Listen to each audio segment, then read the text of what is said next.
my life, I try to become a half man, half bird.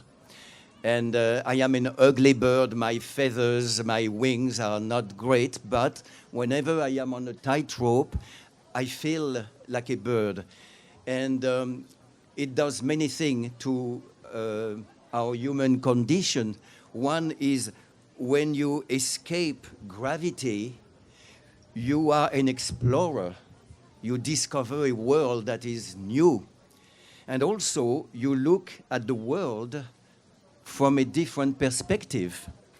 That's why I think as a little kid, I liked to climb.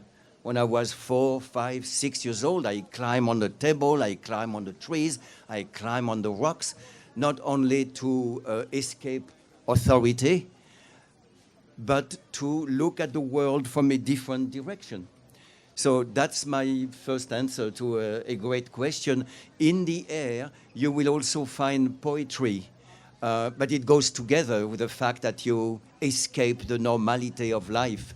Poetry is flying in the air, and you have to fly and climb to be able to catch it.